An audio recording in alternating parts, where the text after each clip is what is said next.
নমস্কাৰ Assam north east news লাইভৰ দৰ্শকসকলক স্বাগতম জনাই ষ্টুডিঅ'ত মই ৰূপকান্তি শৰ্মা লৈ আহিছোঁ এটা বিগ ব্ৰেকিং নিউজ।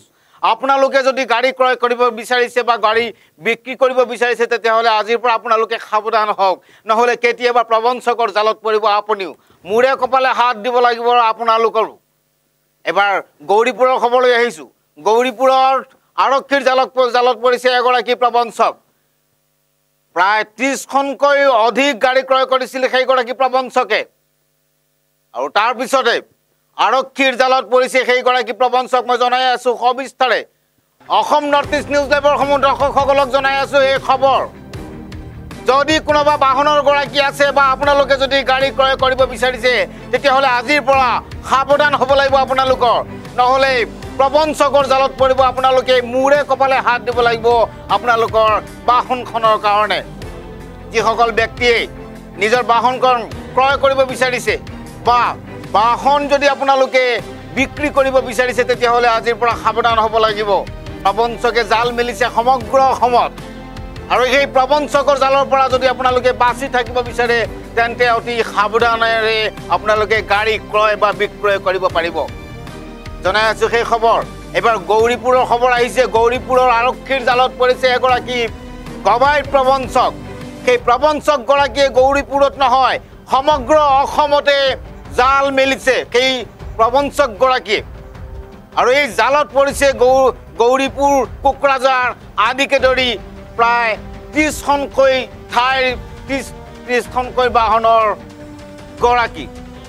আৰু এই সন্দৰ্ভত এবাৰ গৌৰীপুৰ আৰক্ষী থানাত এই প্ৰবঞ্চকৰ বিৰুদ্ধে গোচৰ ৰুজু কৰা হৈছিল, আৰু গোচৰৰ ভিত্তিত এইবাৰ আৰক্ষীৰ জালত পৰিছে এইগৰাকী গভাই প্ৰবঞ্চক।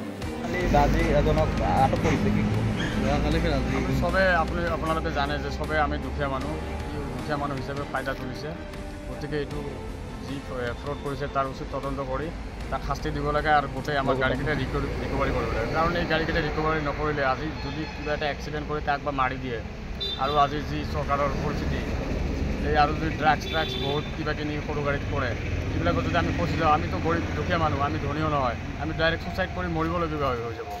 গতিকে চৰকাৰ আৰু আইনক আমি এটা অনুৰোধ কৰিছোঁ, উচিত তদন্ত কৰি তাক শাস্তি দি আমাৰ গোটেই গাড়ীকেইটাক উদ্ধাৰ কৰি দিব লাগে। কেইখন গাড়ী তেখেতৰ লগত আছে ইতিমধ্যে আমি জনামতে ৩০-৪০খন মান হ'ব, আৰু কিবা কিছুমান লৈছে নেকি নাজানো।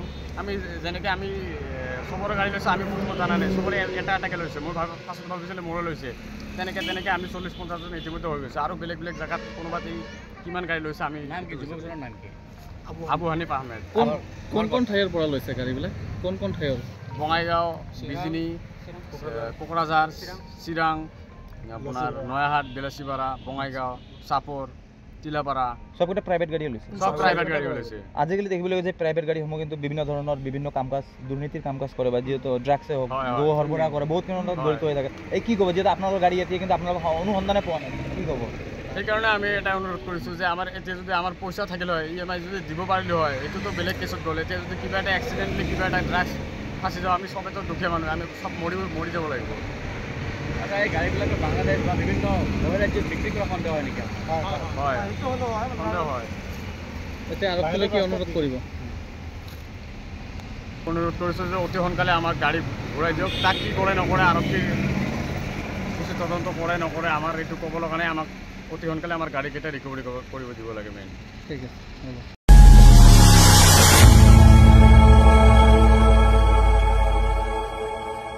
খবৰৰ আঁৰৰ খবৰ, ব্ৰেকিঙৰ হুলস্থুলৰ মাজত ৰৈ যোৱা সমাজৰ নেতিবাচক বহু খবৰ। ৰাজনীতিৰ পৰা সমাজ নীতিলৈ, খেল জগতৰ পৰা কৃষি খণ্ডলৈ, ছবি জগতৰ পৰা সাহিত্য চৰ্চালৈ, বৰাক ব্ৰহ্মপুত্ৰৰ লগতে উত্তৰ পূবৰ সাতভনীক সামৰি অসমৰ সংবাদ জগতত নতুন সংযোজন Assam north east news live 24/7।